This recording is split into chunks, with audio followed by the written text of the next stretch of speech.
I'm going to call this meeting to order. It is now 6:30. We're going to do a pledge of allegiance with Councilmember Rangel. I pledge allegiance to the flag of the United States of America and to the republic for which it stands, one nation, under God, indivisible, with liberty and justice for all. Okay. Agenda item number 3 is citizens to be heard.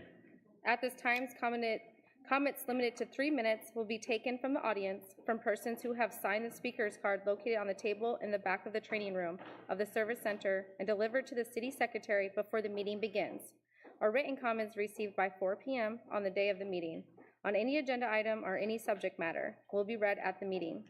Persons wishing to address the council and who have registered using the citizen participation form will have up to 3 minutes to speak in accordance with the Open Meetings Act. Council may not discuss or take action on any item that has not been posted on the agenda. While civil public criticism is not prohibited, disorderly conduct or disturbance of the peace as prohibited by law shall be cause for the chair to terminate the offender's time to speak. At this time, we have no citizens to be heard. So we're going to go to the consent agenda. All consent agenda items listed are considered to be routine by the City Council and will be enacted by one motion. There will be no separate discussion of these items unless a council member so requests, in which event the item will be removed from the consent agenda and considered as a normal sequence on the agenda. Do any of you council members wish to take any of the consent agenda items off? No, then I will need a motion to approve consent agenda. move to approve the consent agenda as presented. In a second? I'll second. Okay, all in favor? Aye. Aye. Okay. I guess I didn't do quorum. Do I need to do the quorum call? Do I need to do a quorum call? Okay. I would like to right now take the time to say that we have quorum. We have a councilwoman, Ward 1. Here. Ward 2, not here. Ward 3. Here. Ward 4, here. Mayor, absent. So we do call as a quorum. Okay. We are now going to enter into a public hearing. It is 6:32. We now are going to a public hearing. Agenda item number 16, conduct a public hearing to consider a request to rezone the property located at 914 Holly Road and 1521 State Highway 35 bypass, also known as McCombs, part of lots 14 and 15, 1.730 acres, City of Rockport, Aransas County, Texas, to B1 General Business District, currently zoned R1 for a single family dwelling district. Anyone would like to speak? Do we have Carrie? Okay. You can come to the podium.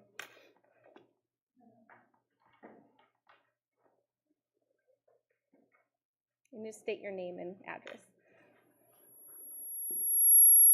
Is that me? Yeah. Am I making that do that? No. Okay. My name's Brittany Wright. For 1521 State Highway 35, we have a business there. We built it when it was county. It has since become city, and it's zoned residential, so we're just wanting to switch to be compliant. The lot next door is 914 Holly Road. We purchased that. It's also on the bypass.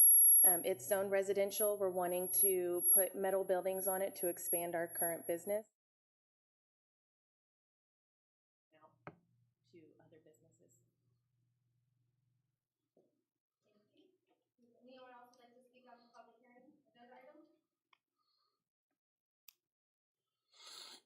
We're going to go into agenda conduct a public hearing to consider a request to rezone the property located at 3629 Highway 35 South, also known as A160 James McKay, survey being 8 acres, City of Rockport, Aransas County, Texas, to B1 General Business District, currently zoned R1 for a single family dwelling district. And are they coming up? She's ready. My name is Anna Robertson, and I own that property. It used to be SSRV Park Boat Storages. Right. But the problem is, when we turned it on, it was squealing. Oh. Yeah, so we're using the city secretary's microphone right now. We have our concrete slabs there. It used to be SSRV and boat storage. We want to have it zoned back to business.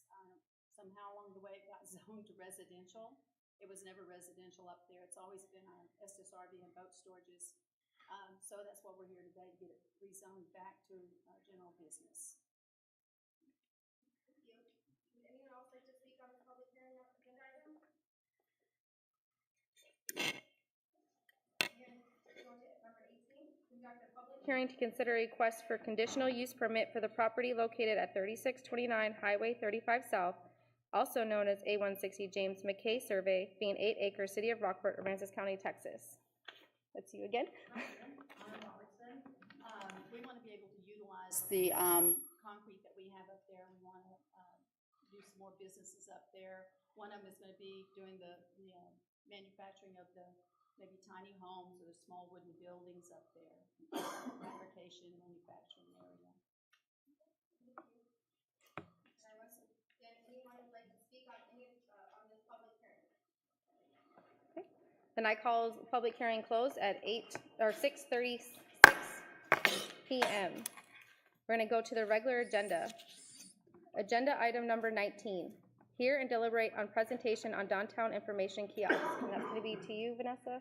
I'm sorry? The information kiosk, is that you tonight? Sure, Ms. Day is gonna do the presentation, but you guys, the last time I was here, you guys had asked me to look at some property on Austin Street that we would potentially buy. There's nothing commercially for sale right now, so, Jennifer helped me. She thought there might be one property owner that would sell, so she approached them and they were unwilling. So, we're back again to ask if we wanna go to the gas company site that the city owns, or where we want to go with this project. So she has a little bit of a presentation. She has applied for a grant on behalf of it that includes some of the elements that we're looking to put there for art and seating and some things like that.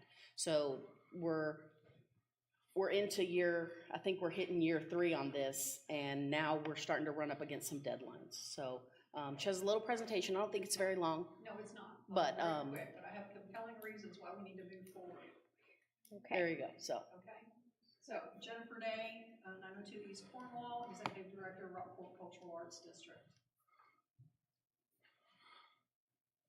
Just one moment. Okay.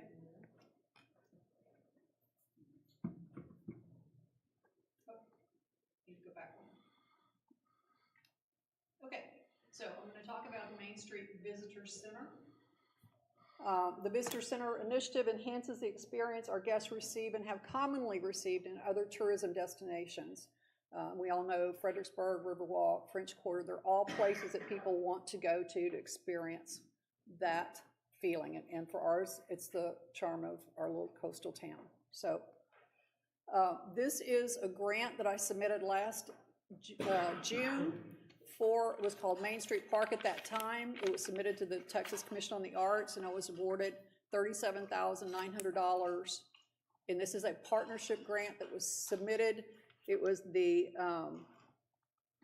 City of Rockport and Rockport Cultural Arts District. So that's how it was submitted. Okay. I'm in a position now where I don't want to lose this grant. Again, there's timing issues, so let's just walk through real quick. This is what was submitted so you can have the visual. The Main Street Park, this is a eye level. This was when it was going to be on Main Street between Austin and Water, okay?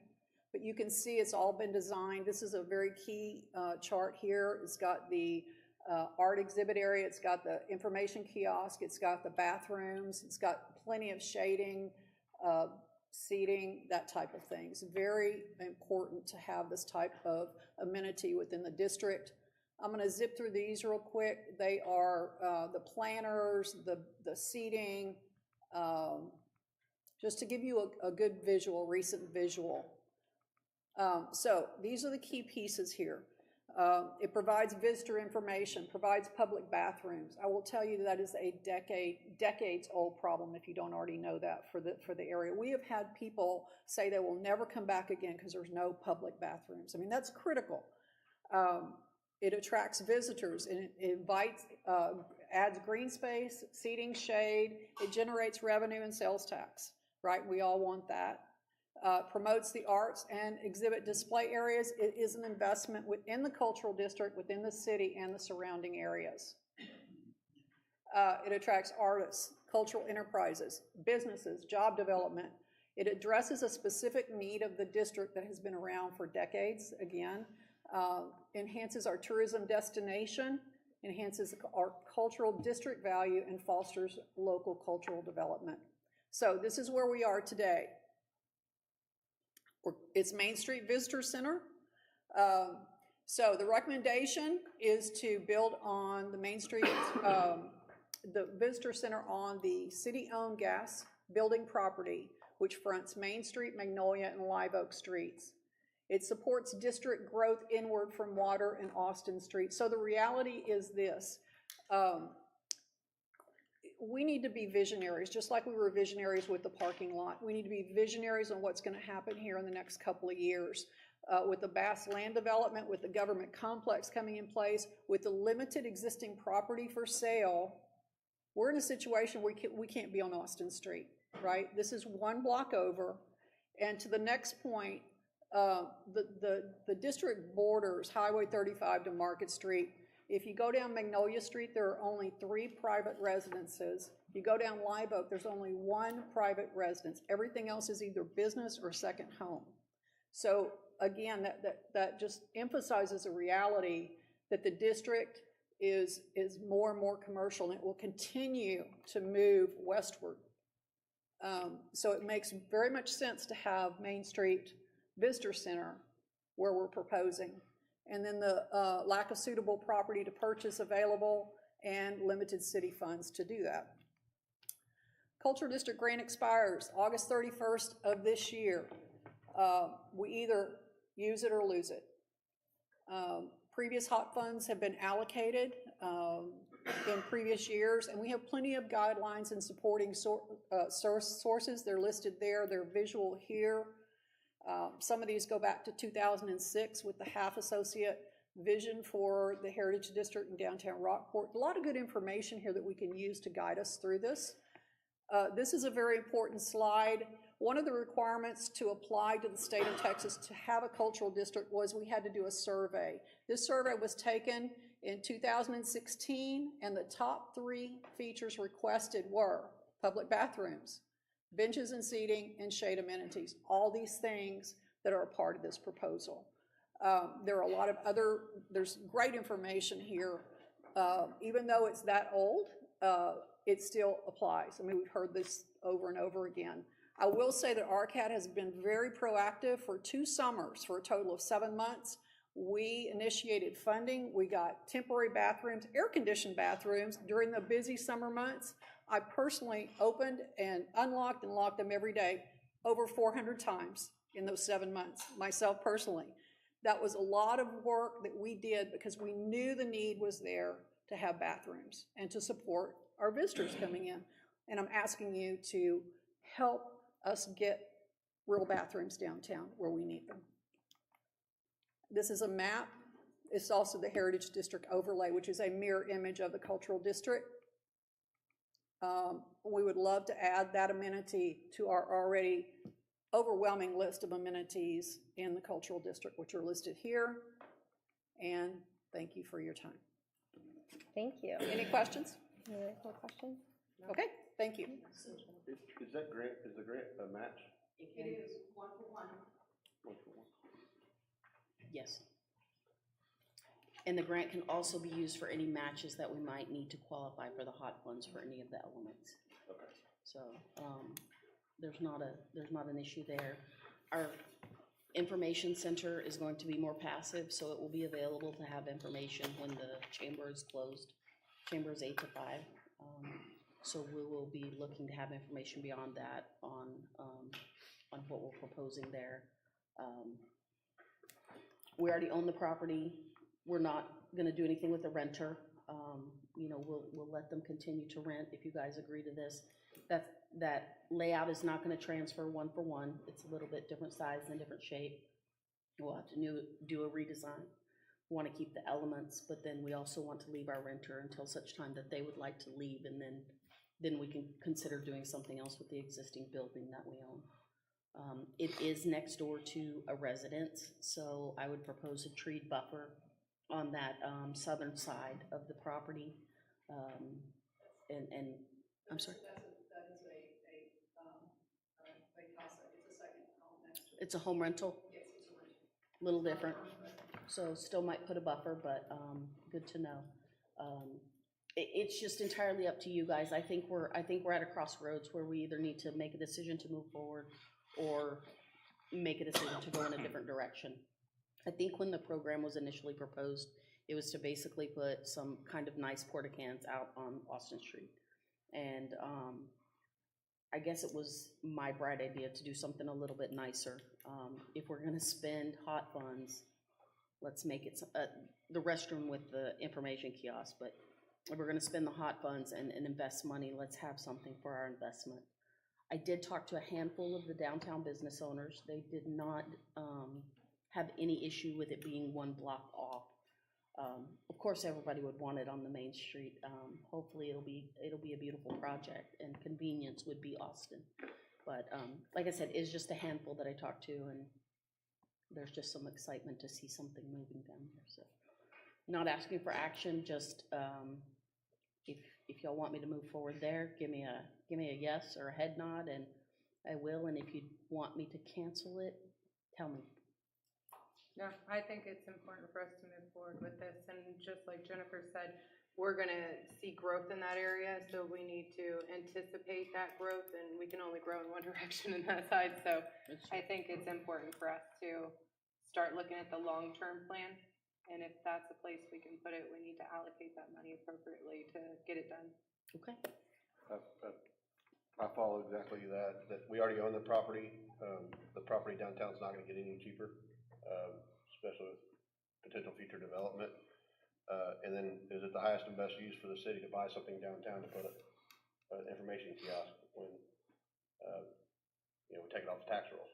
On developable So that's not, sales tax property. do what? On property that could potentially generate sales Correct. tax, That right? can generate sales tax, property tax, that can be more beneficial to us. So we already own this. The only thing I would say, right now with the building, the existing building, now our layout's gonna be kind of, So I'm Yeah, thinking shaped. the building and the spot behind it, we just leave that blank, because I don't want kind of a hidden, flag, a flag lot. panhandle. Mhm. I don't want a hidden panhandle behind the building and the other building. So I'll keep everything kind of in the general square. I'm sorry, I should have put a map in there, but there's one area that's a square, and then we've got a panhandle. I don't want to put anything up here to kind of draw people into that area yet. I think that's something that we look for in future growth, but right now we kind of need to leave that as an open area so it's nice and visible, maybe just put some lighting through there. Yeah, I think, we still call it Main Street because it's still on Main, but, It's still we on just Main. moved it 1 or 2 blocks west. We can call it Brad Brundrett, No. Porta Cans. Well, that would probably be more appropriate. But, Joking. no, I fully support it. I think it's a yes, please move forward and let's get this done. All right. Let's done. help it happen, so. All right. All right, we're gonna go to regular agenda item number 20. Deliberate and act on a first reading of an ordinance amending the official zoning map as stipulated under Article 4.1 of the City of Rockport zoning ordinances number 1027 by changing the zoning of land from R1, first single-family dwelling district for property located at 914 Holly Road and 1521 State Highway 35 bypass, also known as McCombs, part of lots 14 and 15, 1.730 acres, City of Rockport, Aransas County, Texas, to B1 General Business District, repealing all ordinances in conflict therewith, providing for severability, and providing an effective date. Ms. Carey? Good evening, Carrie Dietrich, Community Planner, Assistant Director of Building and Development. So P&Z had their public hearing and voted unanimously to approve the rezone. Like she said, they were in the county when they built their business, and they just need to get compliant, go to B1. Both lots are right on the bypass. We did get some phone queries about what it was for, but we didn't get any objections, either by phone or the cards mailed back. So, Any questions from council? I move to approve item 20 as presented. I'll second. Okay. Ward 1? Aye. Ward 2 is not here. Ward 3? Aye. Ward 4? Aye. Mayor is absent. It passes. Thank you. Thank you. And you might as well stay up there, Ms. Carey. so I'm I love here. it. Agenda item number 21, deliberate and act on first reading of an ordinance amending the official zoning map as stipulated under Article 4.1 of the City of Rockport zoning ordinance number 1027 by changing the zoning of land from R1 for a single-family dwelling district for property located at 3629 Highway 35 South, also known as A160 James McKay, survey being 8 acres, City of Rockport, Aransas County, Texas, to B1 General Business District, repealing all ordinances in conflict therewith, providing for severability, and providing an effective date. Okay, so this property is on Highway 35 South. It's 8 acres. Originally, it was boat barns, and they did have a cup for an RV park, but it was never developed. And I think that was probably there before they were annexed. So, and then once they're annexed, they were automatically R1.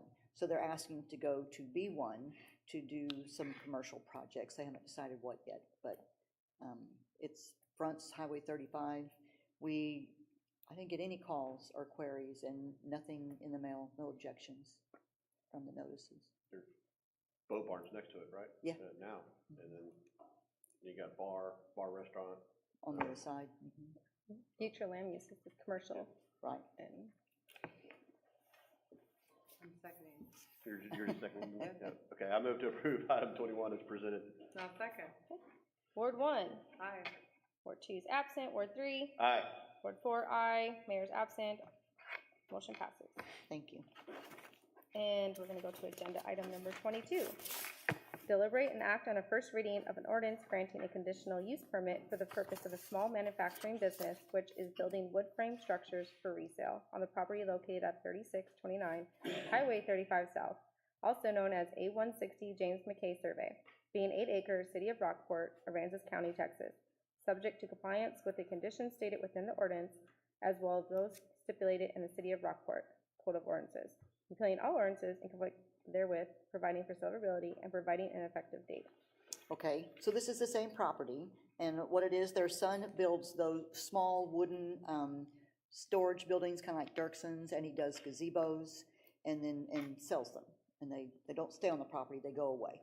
And the concrete slabs that are left from when the boat barns, Harvey took the boat barns away, are the perfect area to do that. But that's not included in a B1 zone, so he needs to get a cup to be able to do that. And the cup is specific to those small wooden structures. So they couldn't come back and start building big metal buildings and welding and all that stuff, unless he came back and modified the cup. Modified the code. Right. Any questions from council tonight? I move to approve item 22 as presented. I second. Okay. Ward 1, Aye. absent, Ward 3, Aye. Ward 4, aye, Mayor absent, okay, motion passes. Thank you. Thank you. We have agenda item number 23, right? Yes, all right. Yes. She's walking away. Okay, deliberate and act on second and final reading of an ordinance authorizing the closing, vacating, and abandonment of 0.069 acre of land, being a 20-foot wide alleyway lying between lots 4 through 6 and lots 12 through 14, block 108, Manning Addition, City of Rockport, Aransas County, Texas, according to the plat recorded in Volume 1, page 7, plat records of Aransas County, Texas, providing for the terms and conditions of such vacation and abandonment, authorizing the mayor to execute a quitclaim deed for the 0.06 acre to be closed, vacated, and abandoned, and providing for an effective date. Who has this one? Second reading of ordinance that y'all had the first reading on at the last meeting. The city received a petition from Ocean Glory Homes to vacate a 20-foot alleyway, met all the requirements. This would be the second and final reading, and then the mayor would sign the quitclaim deed, and it was appraised at $0. So no changes since the last No reading? changes in format or content since last meeting. Council, any questions or a motion? I move to approve item 23 as presented. I second. Okay. Ward 1, Aye. Ward 2 absent, Ward 3, Aye. Ward 4, aye, Mayor absent, motion passes. Regular agenda item number 24, deliberate and act on a first reading of an ordinance of the City of Rockport, Texas, amending ordinance number 1911, which adopted the 2023-2024 budget beginning October 1st, 2023, and ending September 30th, 2024, repealing all prior ordinances in conflict herewith providing for a publication and providing for an effective date. Evening. You're up. Okay, thank you. This is, what we're doing here is we're going to be doing first budget amendment for the 23-24 budget year. We're going to try to do at least 4 budget amendments. We're trying to do them on at least a quarterly basis moving forward, because we are watching the budget. We're trying to watch these numbers closely. These 3 funds that are affected, I'll just walk us through. First one being the water wastewater fund, and what this amendment is doing is accounting for the reduced revenues expected from the OCL customers, water and wastewater revenues, excuse me. Water revenues in the amount of $428,000 and wastewater revenues in the amount of $92,000. Those are going to be funded through, of course, have to be funded with reserves. The other is to add about $5,000 for future legal costs associated with any PUC proceedings. We expect that hopefully those will be minimal. I do also want to let y'all know that the refunds for the OCL customers have already been made, and so some customers it netted on their account. We weren't sure how it was going to show up. Other customers are going to see a credit, but that has been done. The second fund that's affected is the aquatic center fund. We are reducing revenues there from the town of Fulton.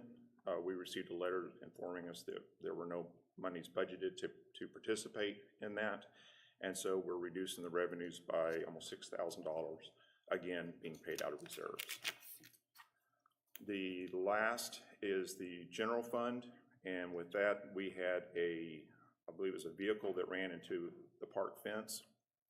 We're still working with the insurance company. I'm trying to get reimbursed for that, but that seems doubtful at this time, so just to be conservative, we're adding that to the budget as well, and to be paid for with reserves.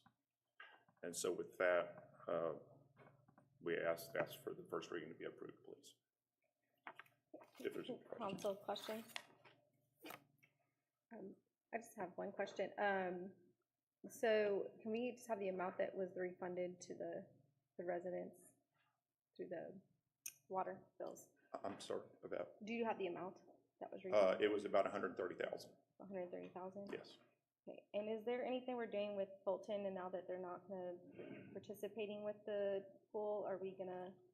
So we're working on redoing all of our agreements with the county and Fulton. This will just be added to the stack that we look at. We need to talk about their continued willingness to participate, and then what that looks like going forward. We'll renegotiate that whole thing. Those are my questions. The refund was just a credit on the accounts, right? We didn't mail out checks or No, sir. No, sir. Credit on the account. To the bill. Yes, sir. And those will show up on the February 15th bill? Whenever Encode went in and made the adjustment and reopened those packets, it did it automatically. So some customers may see a credit like a fund balance going forward. Other ones, it may have netted during the month on their bill. And if there's any questions, and there's been a few questions, but that the utility billing's been handling it. Jamie and her crew doing a good job to get those questions answered. Okay. Anything else? Move to approve item 24 as presented. I will second. Ward 1. Aye. Ward 2, absent. Ward 3. Aye. Ward 4, aye. Mayor absent. Motion passes. Thank you. Okay, we're going to go to agenda item number 25. Deliberate and act to approve reallocation of unspent bond funds from previously recommended projects to other bond compliant projects. Mayor and Council, I know that you guys allocated the unspent bond funds before I got here. You had a specific list of projects. As those are coming to fruition, some of them are requiring more funds than were allocated. So these guys both have a plan to reallocate what's left within the bond covenants to get the prioritized projects done. There's a couple that fall off, a couple that will be spent out of other line items if necessary or have been already. But this gets us to even. It's as close to even. We'll have a little bit of savings here. But what we did, our staff has spent a tremendous amount of time in the last few weeks, actually in the last few years, working on the unspent bond funds. And we had projects allocated, and as the bids started to come in, they came in considerably higher than the funds that were allocated. So what we've been doing is we've been trying to spend old money. And trying to spend old money at today's prices is extremely difficult. And when we look at the first item up, we've got the downtown water line.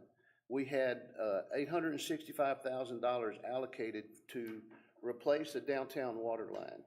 And what we've been able to do is we worked with the contractor that was building the Center for the Arts.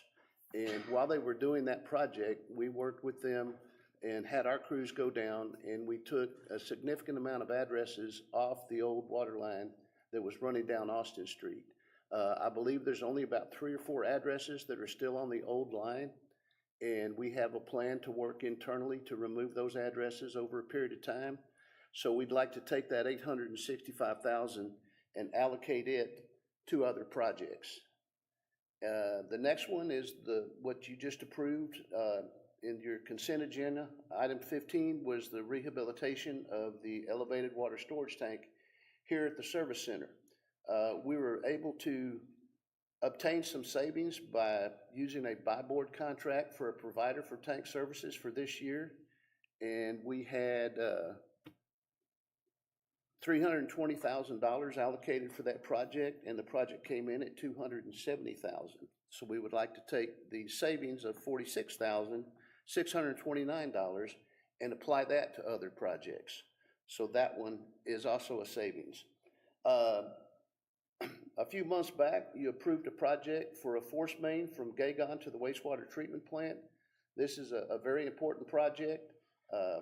The contractor's already been given notice to proceed. The bid actually came back $82,840 over what we had thought we would use out of the unspent bond funds. So we're asking to allocate that $82,000 out of the savings that we've achieved from the other accounts. So that one is already approved and moving forward. The SCADA system, we're still working on a project, and we have spent to date about $427,000, or excuse me, I'm sorry. We've allocated $345,000 for that project, and we have $82,000 that we still need, and we're going to still proceed and get that project done. Putting a SCADA system on our major lift stations is extremely important. It gives us daily readings. It gives us alerts when we have issues. We have a lot of issues when the electricity goes out. We need to make sure that we are notified in a timely manner to ensure that we can get folks out and do what we need to do if we need to go out and put generators on some of our lift stations or bring pumps out to pump the waste and everything. The longer we wait, the more chance that we have of a sanitary sewer overflow coming out of our lift stations. So we'll be moving forward with that project. The next one is pretty simple. There's an old check valve at Rockport Country Club number 1. The price on that valve is $52,000. We'd like to take that $52,000, allocate it back to one of the more important projects. This is an easy project that can easily be done in an upcoming fiscal year out of maintenance funds. So that will be happening.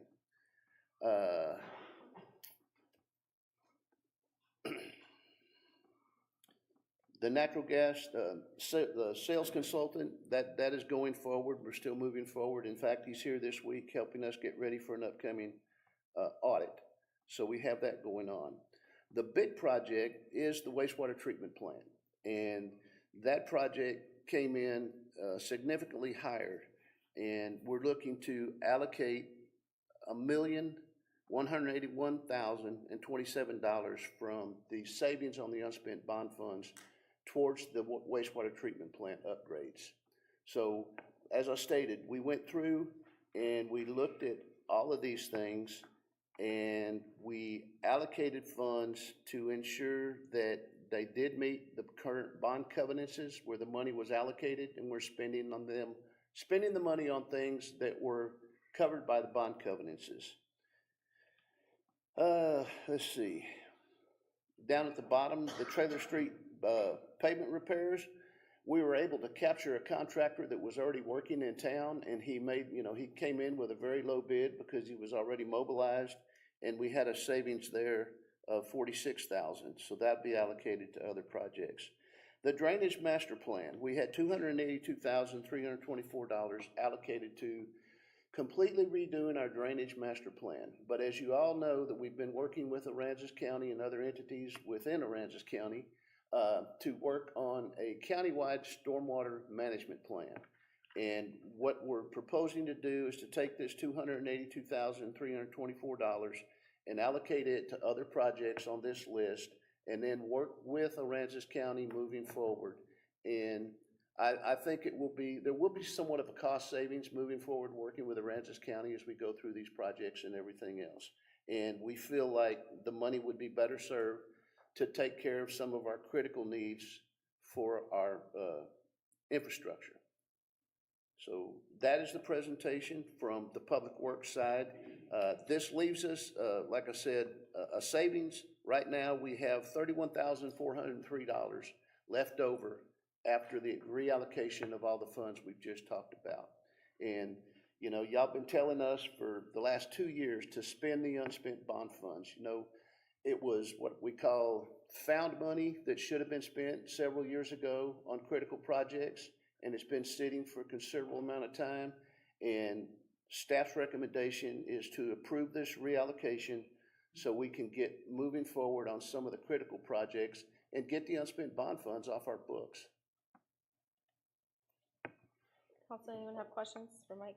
I'm sorry, just for the record, we have that 31,000 left over. We're gonna kind of hold that as a contingency. Something is gonna come in that we're gonna need it for. I was gonna So, ask if you don't hold back anything.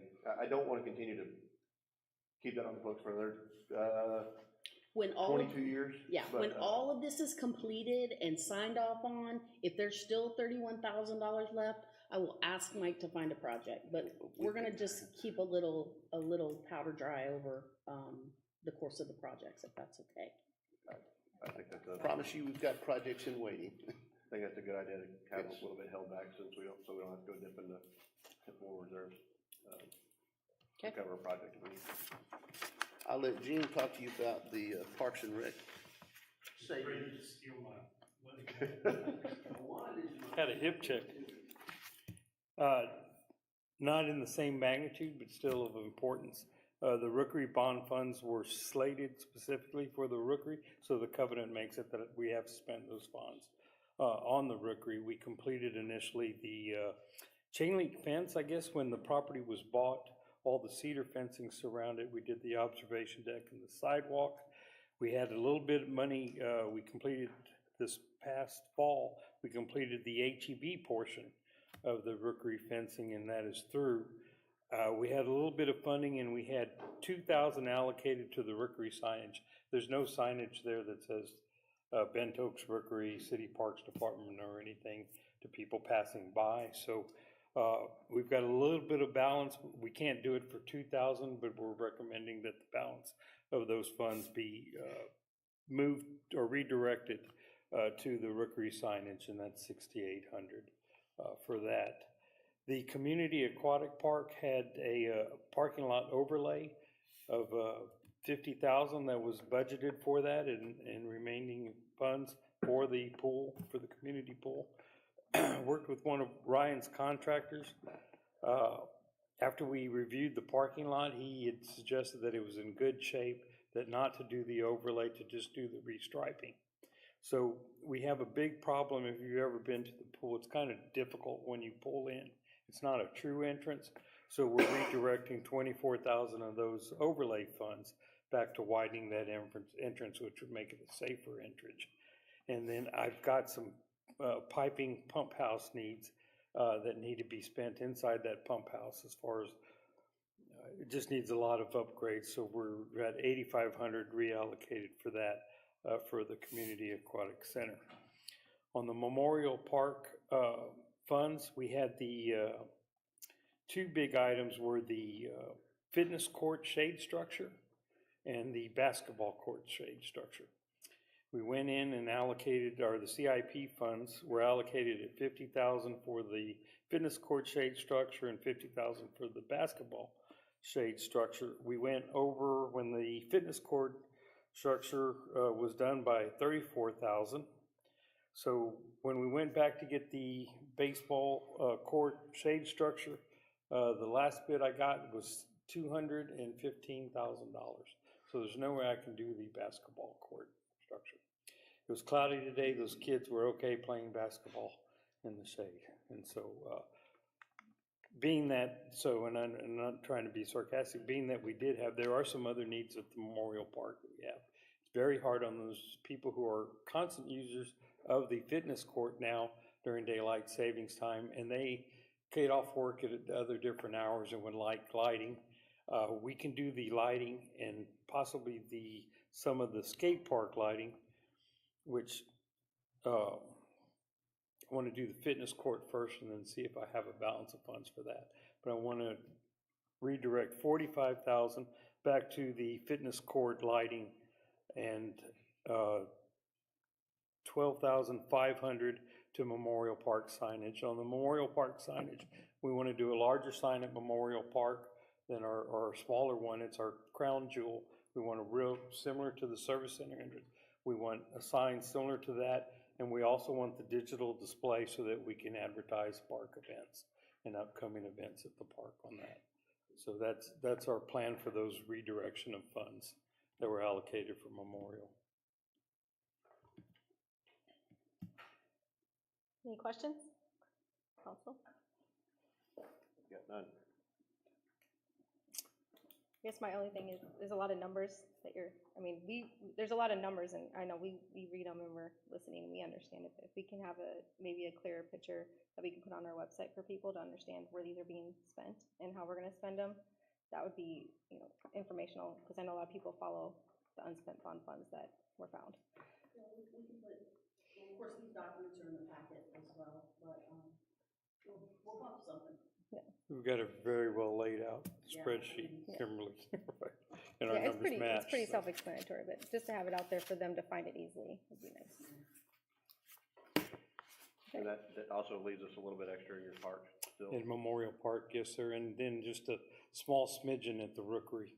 So probably, same concept, Same thing. just leave it there. Decide. Yeah. Yeah, instead of trying to find, let's see where it really needs to go.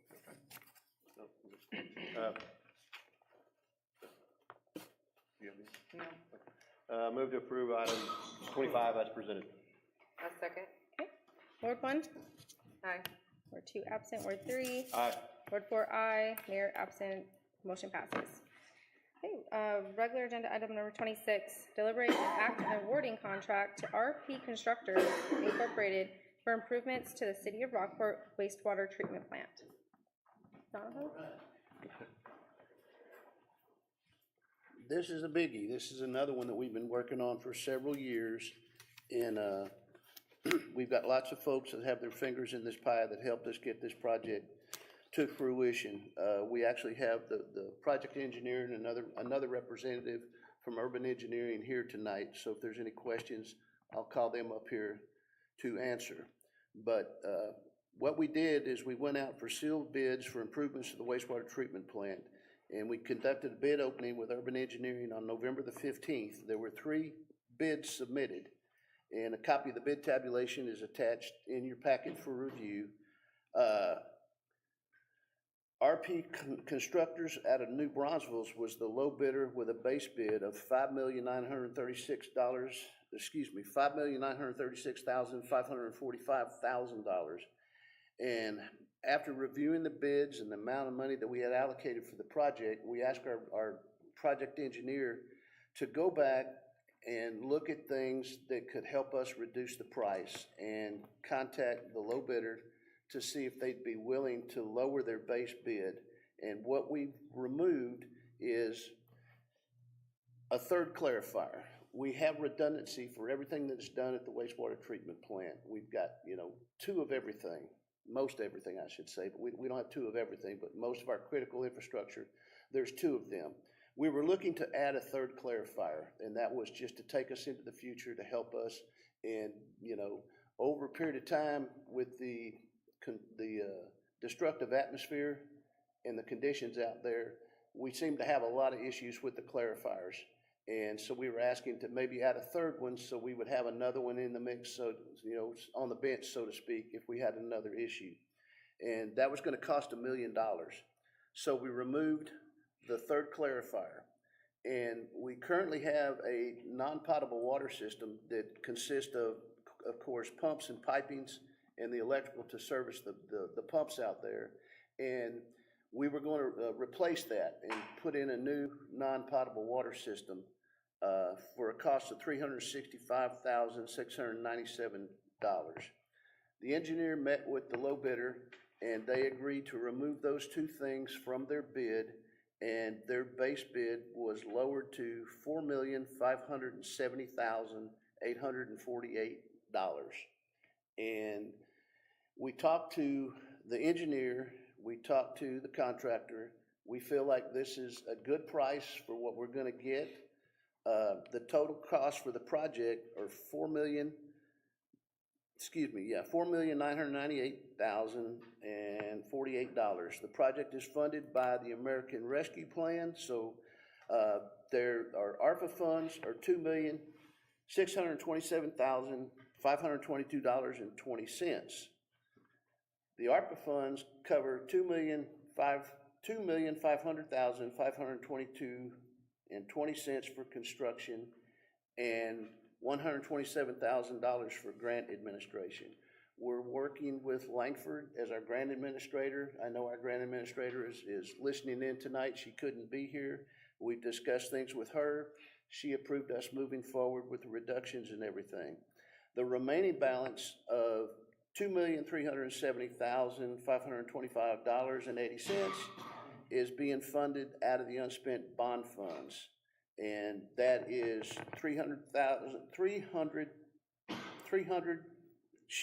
get my brains right, $300,200 for engineering services and $4,570,848 for construction cost. So what we're coming to you tonight is asking you to award a contract, and you've got a letter of recommendation from the project engineer, and they're here to answer any questions, to award a contract tonight for improvements to the wastewater treatment plant to RP Constructors Incorporated out of New Braunfels in the amount of $4,570,848 as presented. And be glad to answer any questions about what we're doing. Like I said, this is something that we've been working on and it's been needed for several years. I know that a lot of you, when you first came onto the council, we did tours and we went out. And, you know, it's an extremely corrosive atmosphere out there. Things break down on a regular basis, you know. And this fiscal year, we've had some catastrophic breakdowns of some of our major components. And, you know, we've been lucky enough to scrounge up the funds to get things done. You know, we spent $125,000 on a clarifier rake and different things. Our belt press went down, you know, and these are all critical things. And our plant operators out there have done a tremendous job of keeping the plant operating within TCEQ permit guidelines.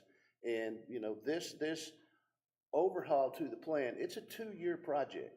It's not something that's going to happen overnight. It's going to be a construction project that will be very visible as you drive down 2165 for over 2 years. But when we're finished, I think we'll have a state-of-the-art facility.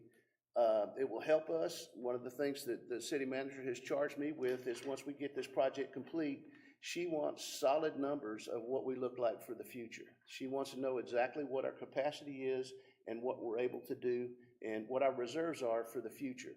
And, you know, there are TCEQ guidelines for when you reach a certain percentage of the operating capacity of the plant, you have to start planning for either additions or a new plant. And we're not there yet. I hope we're not there for many, many years. But once we're finished with this project, we're going to do calculations and try to let our citizens and our city management team know exactly where we are with wastewater for the future. Be happy to entertain any questions.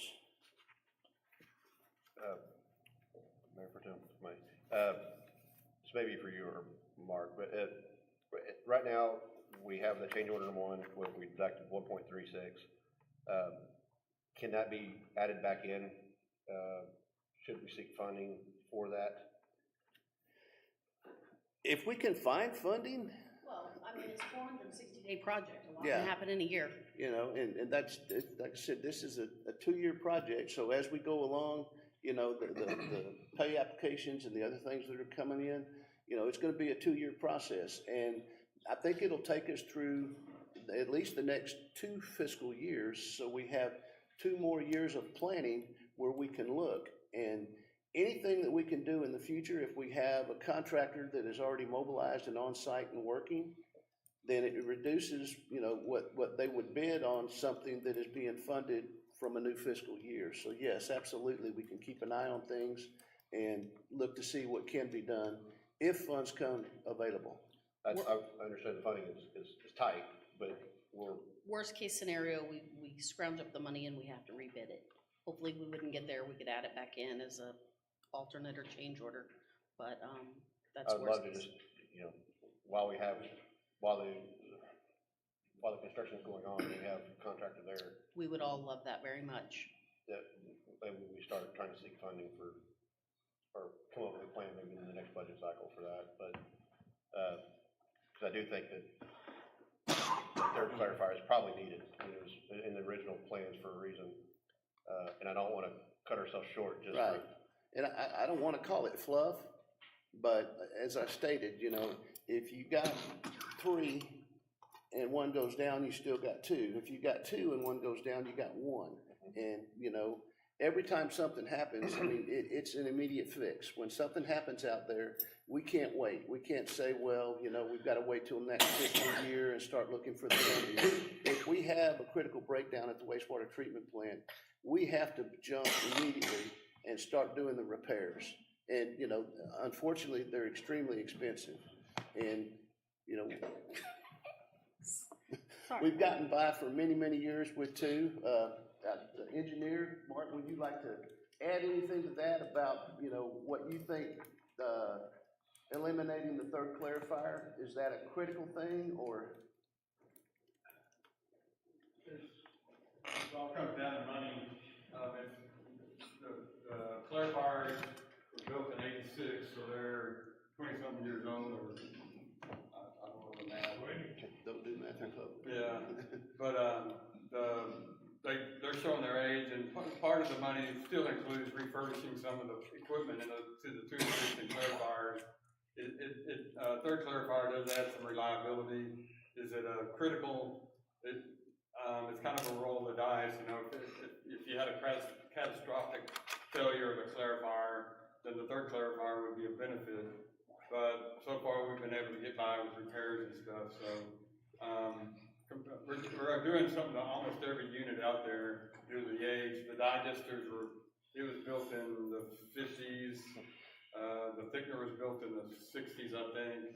The office, we're doing a new office. It was built in 72, I believe, and was in really need of it really needed to be updated. So clarifier, I think of everything we're doing, it was a big dollar item to be able to reduce the amount to make it more acceptable.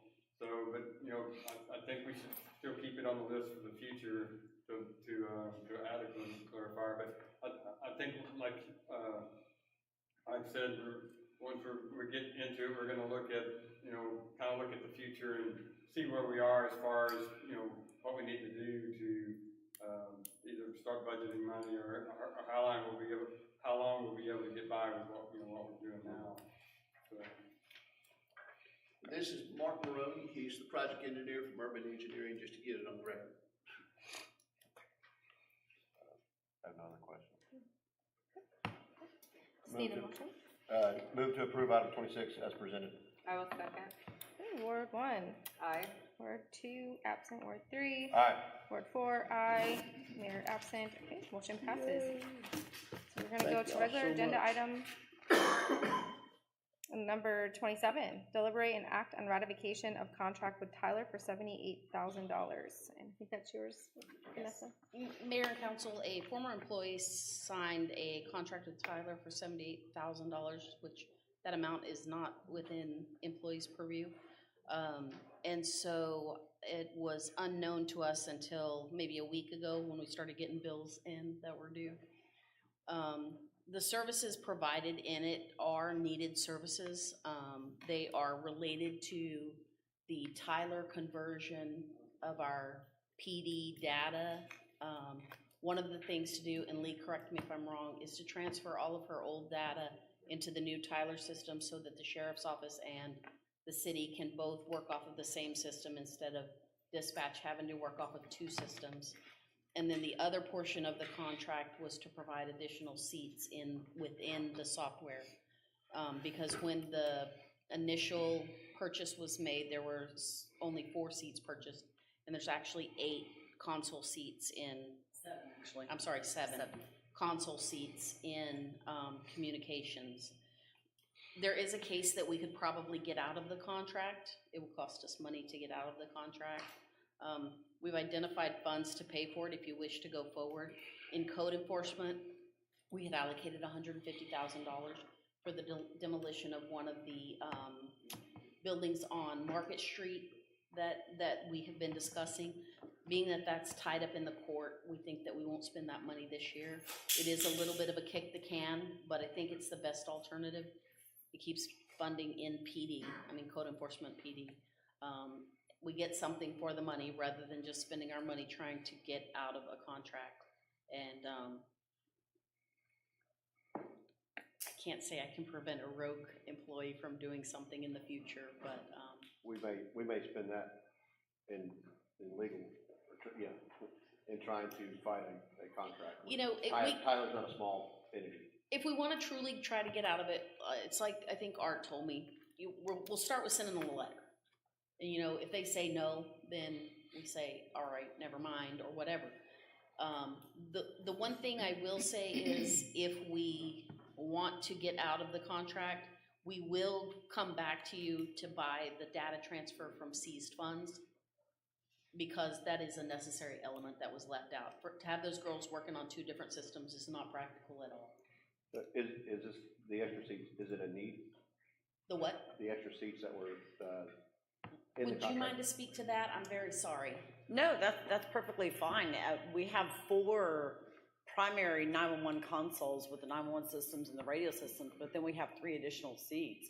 There's many times, especially during big events, large events, that we use all 7 seats. So one of them's in my office, and so, we call take 24/7, and so holiday weekends, festival weekends, 4th of July, hurricane, whatever the case may be, we manage, we wish we had 10 seats sometimes, and so, well, I'm just saying, well, we've got the backup here, sir, but we definitely use those seats, and the conversion, again, that was something that was left out, and all the data has to be converted, and we're talking about the master street address guide, and as a public safety responder, sir, you know how important that is. We have to have the full, address guide for the county, so that's part of the conversion, and then, of course, all the data as she pointed out, Ms. Schroeder pointed out, we have to have all the data, all the warrant data, all the person's arrest records, everything that all of our agencies do 24/7, and so we can't not have that data converted. So, and does that 78, does that pay our past, get us caught up, or I guess past invoices plus? So yes, that will bring us up to date. Now, I will mention that Captain Anderson is working with Tyler to get us some money refunded that we believe we are owed, but, just because we believe it, they're gonna get it good. But he's working on that, so hopefully we can spend less of that. But I would like to allocate the full amount in case something doesn't come through, then we would just be back to even. I guess my question is just silly, but, so you have the 78,000, but you have 78,336. If we made a motion, do we need to change that? I'm sorry? On here, it says 78,336. On mine, it says 78,000. Yeah. Change the motion to read the exact date. The contract is correct, not the agenda. That's my fault. 78,336. I apologize. 336? Yep. And I just want to, so this has already been in place. You guys are using this. No, so it's something different. Not yet. It's the migration to new software And that plan has been in place for actually a couple of years. And so the county has been on the Tyler Technologies for, I don't know how many years, Bobby, maybe you could answer that, probably 8 or 10 years, the county's been on the system. But if we migrate over to this new system, the PD's RMS system and of course all of our CAD and 911 records, we'll actually be on a more modern, updated version of Tyler Technologies. It's called Encode Public Safety. And so, again, converting the persons, the records, the jail stuff, the records, all the records management between the police department and the county. So work in progress, but contracts were signed previously, and so it's been a work in progress for a couple of years. Any other And questions? we're ready to move forward. I mean, there's just a couple of little heavy links now. Converting our state computer, the TLIT system and all that will migrate, and all the mobile applications. That was another thing too that we might have had some things in, is that for the mobile application for our units in the patrol car to run mobile, to have access to that, those are, additional seating as well. Any other questions? I move to approve item 27, with the amount of $78,336. I'll second. Is that correct? Ward 1? Aye. Ward 2 is absent. Ward 3? Aye. Ward 4, aye. Mayor absent. Motion passes. Regular agenda item number 28, deliberate and act to grant park staff authorization to submit a response to Aransas County's request for proposals, FRP number 2023-1105, for the Tiger Field Athletic Complex lease. The county recently put out an RFP for the management of Tiger Field Athletic Complex, directly across the street from our Memorial Park. The condition of the facility and the maintenance of the grounds has been probably less than adequate, and that's been a big deterrence on the utilization. We think we're at a competition within Memorial Park for open space, just for flag football, soccer, getting clipped by the Frisbee guys, the disc golf guys, which, I mean, it's amazing there's people playing disc golf. Even today, we were out there and they're playing out there. So we've got a lot of need for open space. We think we have the management, we think we're the only entity that has the management capability to bring those facilities back up. The concern is cost, right? What is the cost for this open space for the city? It is a competitive bid, so I'm not ready to tip what we would do, but we would stay within our budget that we previously have right now for our Parks Department and pick up the management and oversight of Tiger Field with this proposal. So we're just asking for your permission to submit that request, and I think it's very clear in our submitting documents, we were telling the county, we do not think this RFP is the proper vehicle to have this conversation. We think, and a couple of the county commissioners have voiced that a memorandum of agreement or some kind of agreement protecting the city's interest long-term would probably be a better vehicle. But that being said, Not that the RFP isn't the appropriate document for them to put out. It's just not the appropriate response between the two governmental entities. thank you. Yeah. Thank you. We thought not responding would maybe not adequately show that we are interested. So we want to respond. We're just saying there's an easier way to skin the cat. So. Any questions? I move to approve item 28 as presented. And I'll second. Okay.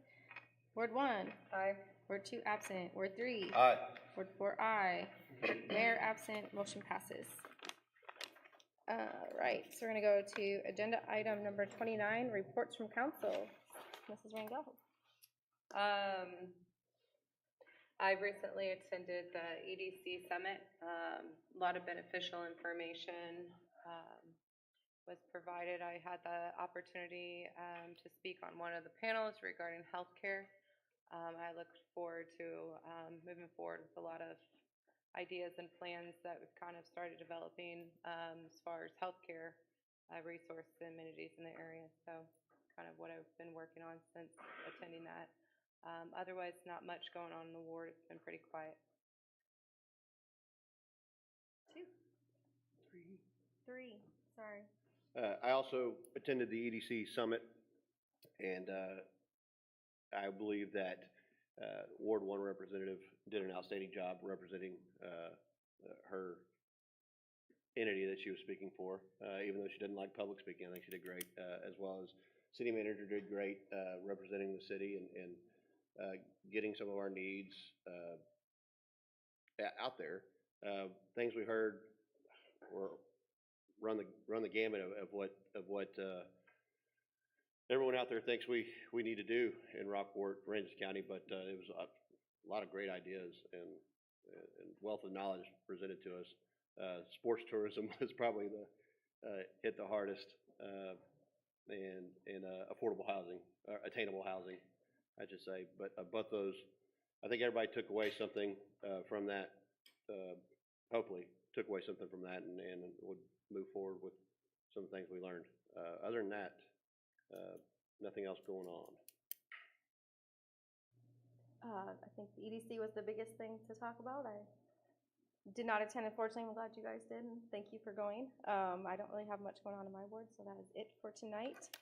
So we're going to go into executive session. City Council will hold an executive session pursuant to the provisions of Chapter 551 of the Texas Government Code in accordance with authority contained in Section 551.071, consultations with attorney seeking the advice of attorney about pending or contemplated litigation or a settlement offer, and on a matter in which the duty of the attorney to the governmental body under the Texas disciplinary rules of professional conduct of the State Bar of Texas clearly conflicts with this chapter.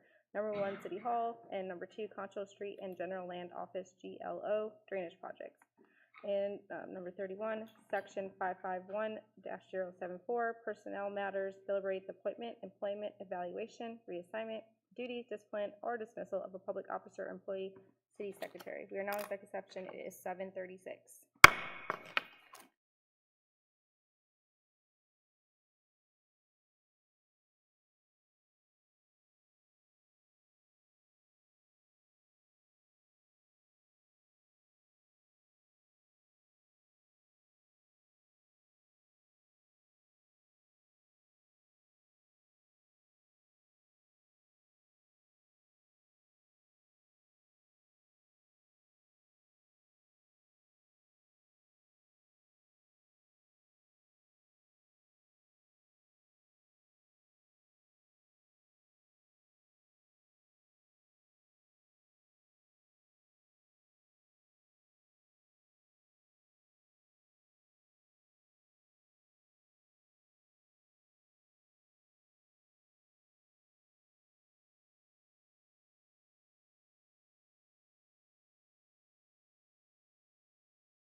We're on, ready? Yep. Executive session is now over at 8:06. Back into regular session. I move to appoint, do we need to appoint? Interim city secretary is Kimberly. Effective February 1st. I will second. Ward 1. Aye. Ward 2 not here. Ward 3. Aye. Ward 4, aye. Motion passes. Do what? Oh, motion to adjourn. Second. Okay, we're here now adjourned at her motions and seconds. 8:06.